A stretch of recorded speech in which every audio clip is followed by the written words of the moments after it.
स्वागत करता हूं मैं आप सभी छात्र एवं छात्राओं को आपका अपने ही YouTube channel struggle arts classes में।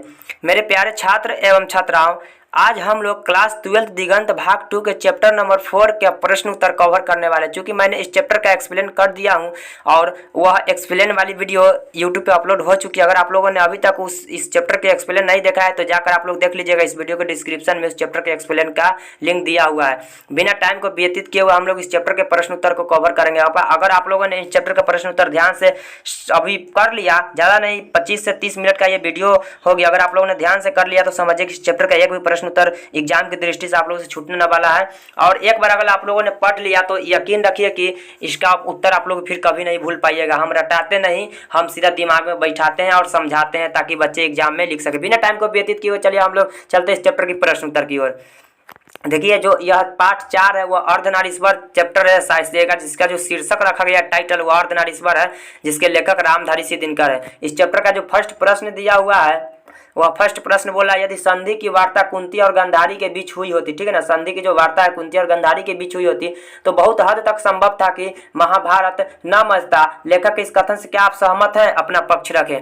देखिए क्या हुआ कि एक संधि की वार्ता हुई। संधि की जो वार्ता है वह कुंती और गांधारी के बीच न होके कृष्ण और दुर्योधन के बीच हो गया।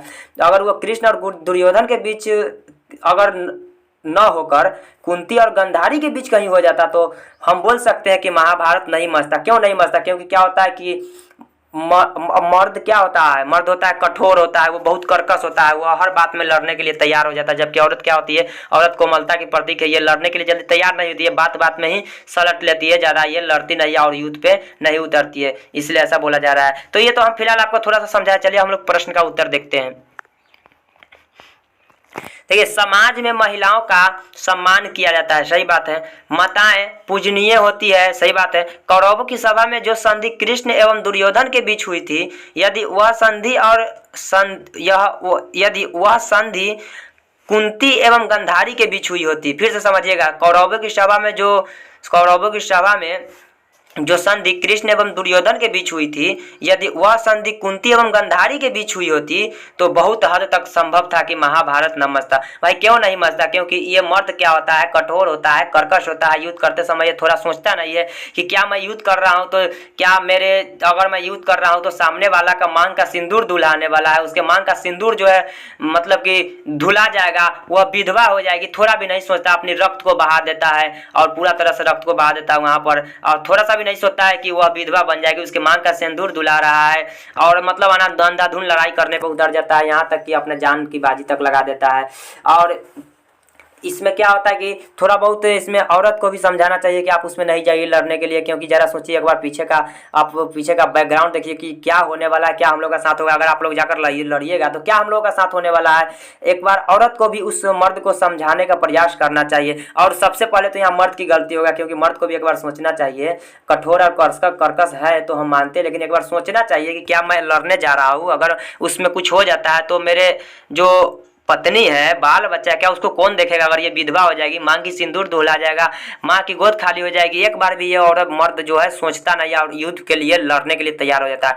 अगर वही युद्ध अगर औरत के बीच हो ना तो वो जल्दी लड़ने के लिए तैयार नहीं होती है, क्योंकि वो तो कोमलता की प्रतीक है, वो बातों ही बातों में सलट लेती है। वही बात है, यह युद्ध है ना कृष्ण दुर्योधन के बीच हो गया, यही कारण है कि महाभारत भी मच गया।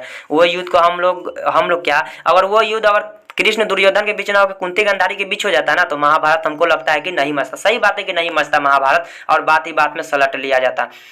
आगे देखिए, उसी में पूछ रहा है क्या लेखक के इस कथन से आप सहमत हैं? तो देखिए, लेखक के इस कथन से मैं पूर्ण रूपेण सहमत हूँ। क्यों? क्योंकि सही बात है, तो वह कुंती गांधारी के बीच होता तो थोड़ी ना महाभारत मचता। चलिए हम लोग प्रश्न नंबर 2 को देखते हैं, जो कि एग्जाम की दृष्टि से NVVI है, मतलब मोस्ट वेरी वेरी इंपॉर्टेंट प्रश्न है। ये प्रश्न क्या है? अर्धनारीश्वर की कल्पना क्यों की गई होगी, आज इसकी क्या सार्थकता है? चलिए देखते हैं। देखिए चलिए इसको उत्तर देखते हैं। अर्धनारीश्वर शंकर एवं पार्वती जी का कल्पित रूप है। यहीं से आपका एक ऑब्जेक्टिव भी बन रहा है। अर्धनारीश्वर जो है शंकर और पार्वती जी का कल्पित रूप है, जब जो कि मैंने एक्सप्लेन कराया था तो उस समय अच्छे समझाया भी था, फोटो भी दिखाया था पूरा तरह से कि अर्धनारीश्वर क्या है, शंकर एवं पार्वती जी का कल्पित रूप है, जिसका आधा अंग पुरुष का एवं आधा अंग नारी का होता है। सही बात है, आधा अंग पुरुष का यानी आधा अंग शंकर जी का, आधा अंग पार्वती जी का, मतलब आधा अंग पुरुष और आधा अंग नारी का होता है। वर्तमान समय में अर्धनारीश्वर का यह रूप अब कहीं भी देखने को नहीं मिलता है। सही बात है, वर्तमान समय में अर्धनारीश्वर का यह रूप अब खोजिएगा ना तो कहीं भी देखने को नहीं मिलेगी, कहीं भी नहीं मिलेगी। अर्धनारीश्वर की कल्पना में नर नारी पूर्ण रूपेण से समान है, पूर्ण रूप से समान है। अर्धनारीश्वर की कल्पना की अगर हम बात करें ना तो नर और नारी क्या होता है, दोनों एक समान होता है। ऐसा नहीं है कि नर को ज्यादा अधिकार दे दिया गया, नारी को कम अधिकार दे दिया गया, मतलब बहुत एंगल से क्या है, नारी को लोग पीछे छोड़ देते हैं, जबकि ऐसा नहीं करना चाहिए। अर्धनारीश्वर की कल्पना में क्या है, नर नारी दोनों एक समान है, एक के गुण दूसरे के दोष नहीं हो सकते। सही बात है, अगर एक का गुण, अगर नर का गुण नारी में चल आए तो क्या उसमें दोष हो गया, मतलब कमी हो गया? ऐसी बात नहीं है। ऐसी थोड़ी है कि उसकी मर्यादा चली जाएगी, उसकी मर्यादा नहीं जाएगी, बल्कि उसके तो और पूर्णता में वृद्धि होगी ना। अगर नर का गुण नारी में चला गया, चाहे नारी का गुण नर में चला गया, तो और उसको अच्छा मानना चाहिए ना। इससे ऐसा थोड़ी है कि मतलब कि वो नीचा दिखने लगेगी, उसका पूरा मतलब कि इज्जत डाउन हो जाएगा, ऐसी बात नहीं है, ठीक है ना। लेकिन लोग आज के समझने के लिए तैयार नहीं होते। पैराग्राफ चेंज करके देखिएगा, अर्थात नर में नारी की गुण आए तो इससे उनकी मर्यादा हीन नहीं होती। सही बात है, नर का गुण अगर नारी में आ जाए, चाहे नारी का गुण ही नर में चल जाए, तो इससे उसकी मर्यादा हीन नहीं होती है, बल्कि उनकी पूर्णता में वृद्धि होती है। मर्यादा हीन नहीं होती बल्कि उनकी पूर्णता में वृद्धि होती है। किंतु अभी के समय में नारी सोचती है कि पुरुष की गुण सीखने से उसकी नारीत्व में कमी आएगी, और इधर पुरुष भी नारी के गुणों को अपनाने से घबराता है। सही बात है, अभी के समय में क्या नारी सोचती है कि अगर मैं पुरुष का गुण अपना लिया तो मेरा नारीत्व में कमी आ जाएगा। अरे ये क्या बात हुआ? और इधर पुरुष भी अब नारी के गुण को अपनाने से डर रहा है, घबरा रहा है कि मेरा मर्यादाहीन हो जाएगा। अरे मर्यादाहीन थोड़ी ना होगा, ऐसा लोग ही मतलब इस तरह से ऐसे लोग सोचते हैं, ऐसी बात नहीं है, ठीक है ना। आप लोग इस प्रश्न का उत्तर हमें आशा उम्मीद है कि आप लोग को समझ में आ गया होगा, बिल्कुल अपनी भाषा में। और जब देखिएगा कोई भी टीचर कराएंगे ना तो इतना आसान भाषा में वो कराएंगे नहीं। क्या होता है कि इतना हार्ड ना लैंग्वेज का यूज कर देते, इतना हार्ड ना उत्तर करा देते, सीधे लेकर छपवा देते दूसरे किताब में, जबकि ऐसा नहीं करवाना चाहिए। हम यहाँ पर छपवाते नहीं, हम यहाँ समझाते हैं। अगर समझ में आया तो आप एग्जाम में अपना से भी लिख सकते हैं। अगर आप लोग को अच्छा लगा होगा तो इसको आप रोक कर चाहे तो लिख भी सकते हैं। ऐसे तो हमें उम्मीद है कि आप लोगों को समझ में भी आ गया होगा। प्रश्न 2 हो गया। अब हम लोग प्रश्न नंबर 3 को देखेंगे।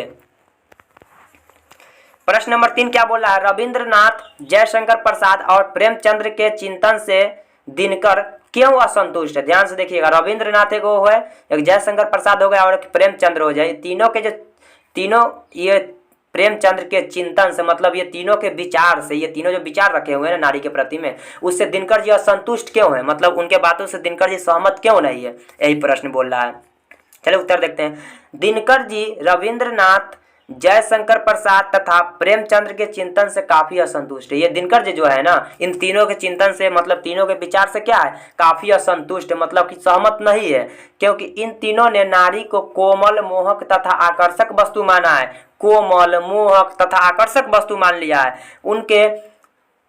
उनके चिंतन में नारी का अर्धनारीश्वर रूप कहीं प्रकट नहीं हो सकता। मतलब वो ऐसा विचार दे रहे हैं कि अर्धनारीश्वर का यह रूप जो है ना कहीं भी प्रकट नहीं हो सकता। ऐसे विचार, मतलब वो तीनों, हम तो पाठ पढ़ा है तो उसमें विस्तार से बताए हैं, ये तीनों ऐसा विचार न दिए, इतने घटिया विचार दिए हैं कि आप लोग को भी सुनकर अच्छा नहीं लगेगा। आप लोग भी जरा उसको एक बार जाकर वीडियो को देखिएगा, बहुत ही मतलब गलत विचार दिया, अच्छा विचार थोड़ा सा भी नहीं दिया, नारी को पूरा नीचा दिखाने का प्रयास किए तीनों। इसीलिए दिनकर जी इनके बातों से क्या है, असंतुष्ट है, इनके बातों से सहमत नहीं है। आगे देखिएगा, रविंद्रनाथ जी का कहना है कि नारी की सार्थकता उसकी भंगिमा की मोहक और आकर्षक होने में है। देखिए रविंद्रनाथ जी किस तरह से विचार रखे, नारी की जो सार्थकता है, उसकी जो सच्चाई है, वह भंगिमा की मोहक और आकर्षक होने में है। पृथ्वी की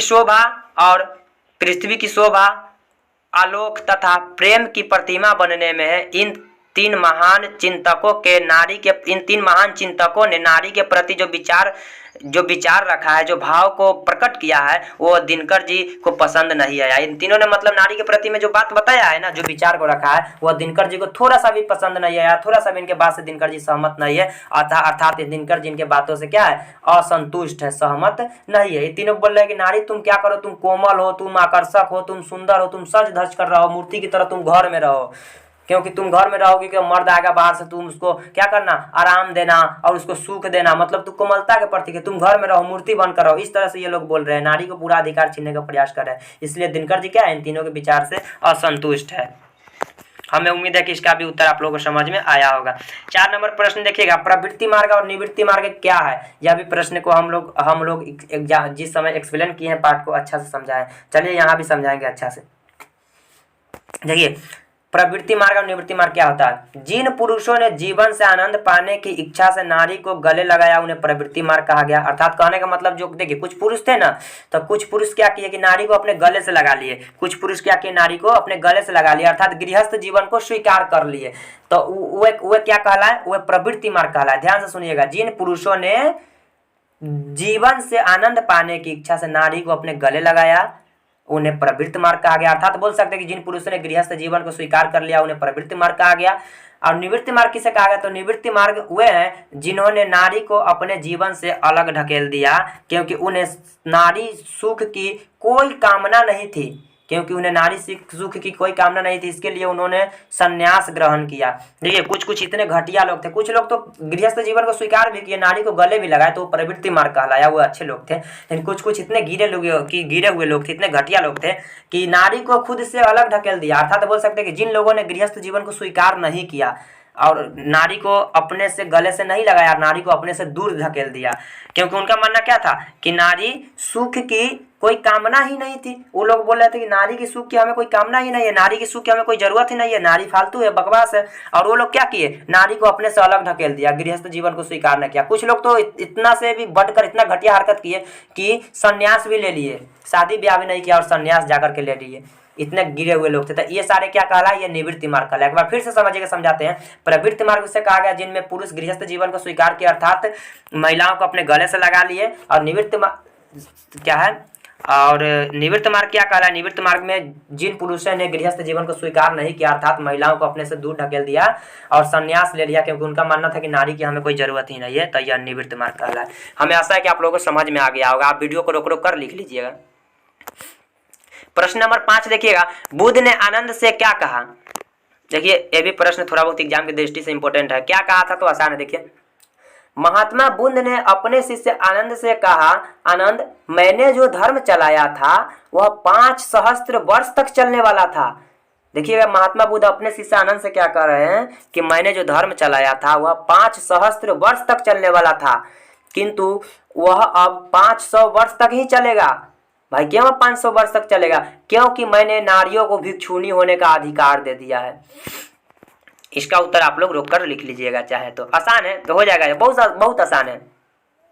6 नंबर प्रश्न देखिएगा, स्त्री को अहेरिन, नागिन और जादूगरनी कहने के पीछे क्या मानसा होती है, क्या ऐसा कहना उचित है।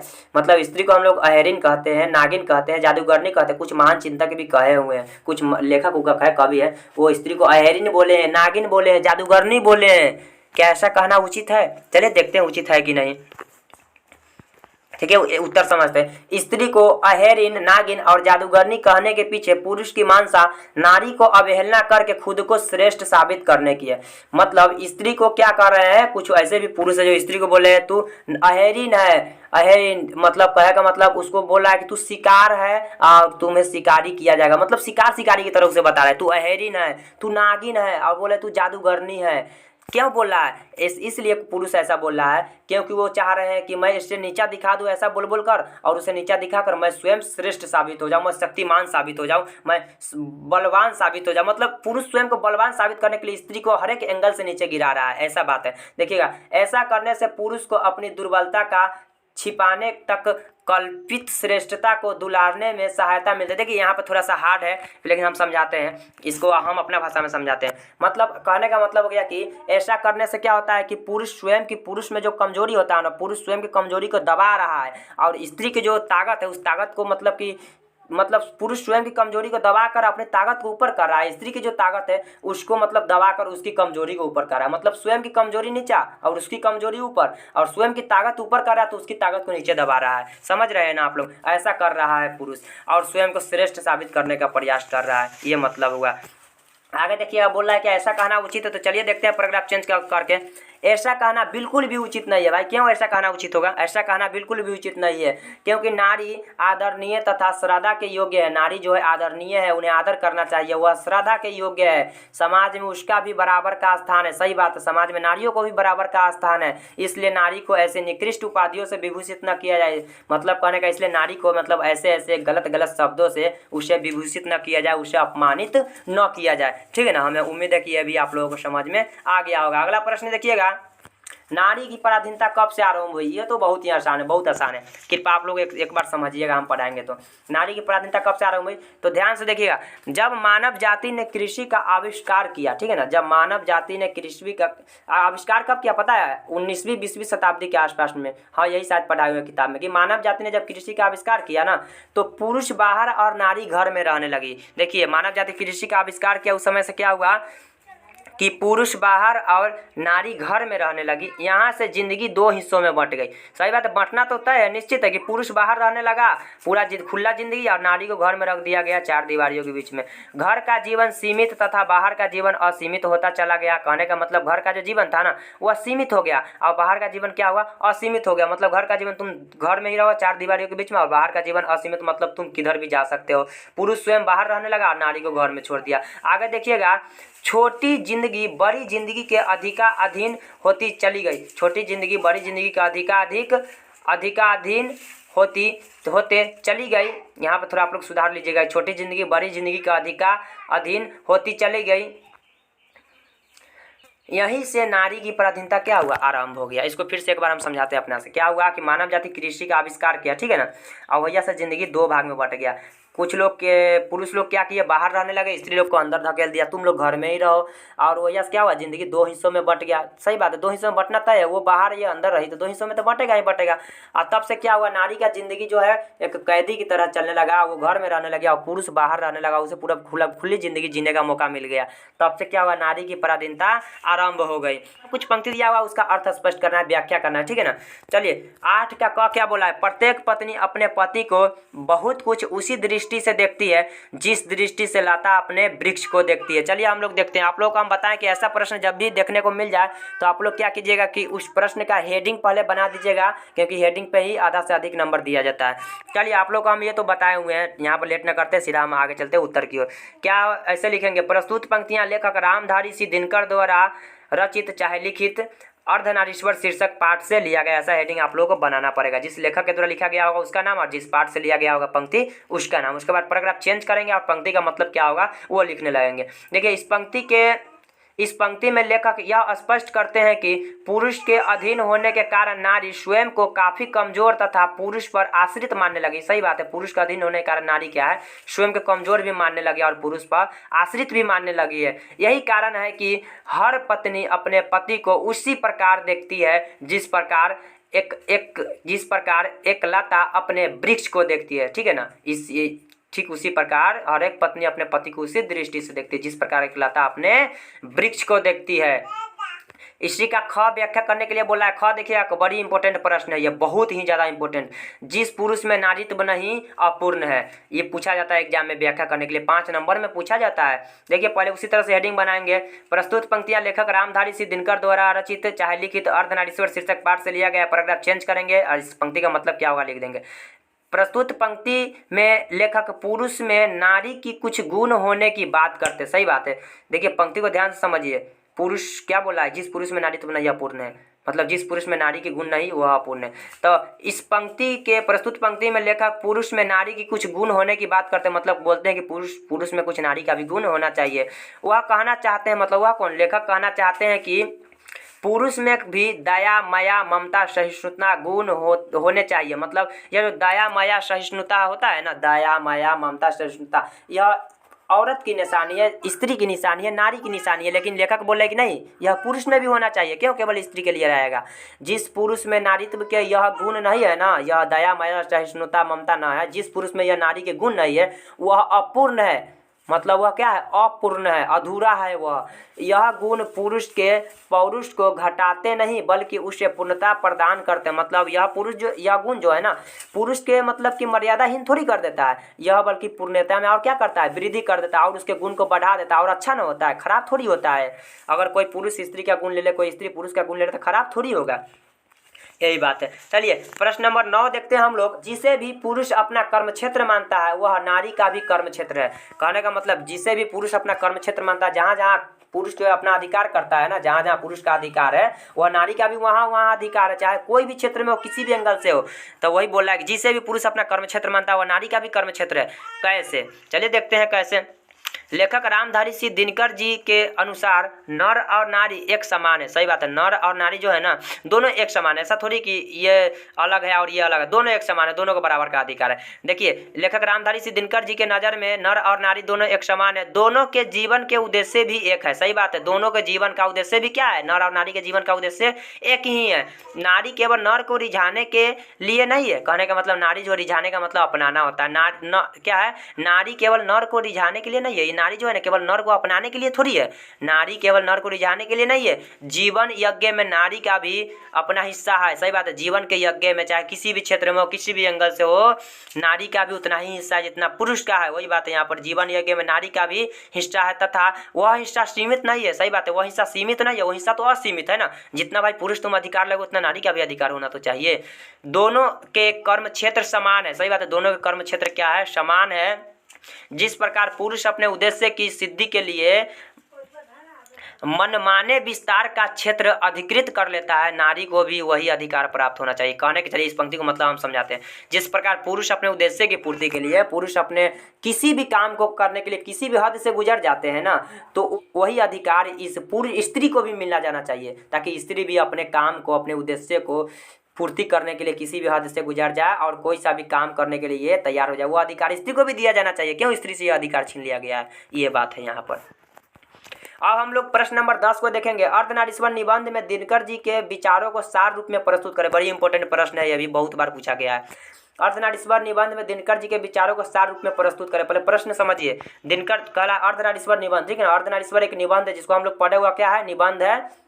ऑब्जेक्टिव में काम देगा, पूछेगा क्या है तो निबंध है। अर्धनारीश्वर क्या है तो निबंध है। और इस पाठ में, यह पाठ के लेखक कौन है तो दिनकर जी। और दिनकर जी का जो विचार है ना इस पाठ में, दिनकर जी वो अपना विचार रखे हैं, जो बात को बोले इसमें वही ना लिखे हुए हैं। तो दिनकर जी वो अपना विचार रखे हैं, उनके विचार को सार रूप में प्रस्तुत कर देना है, सही रूप में प्रस्तुत कर देना है। किस किस प्रकार से वो अपना विचार रखे हुए हैं, उन्हीं विचार को क्या करना है, इसमें सही रूप में प्रस्तुत कर देना है, सही रूप में लिख देना है। ये प्रश्न है, ठीक है ना। चलिए आंसर देखते हैं हम लोग।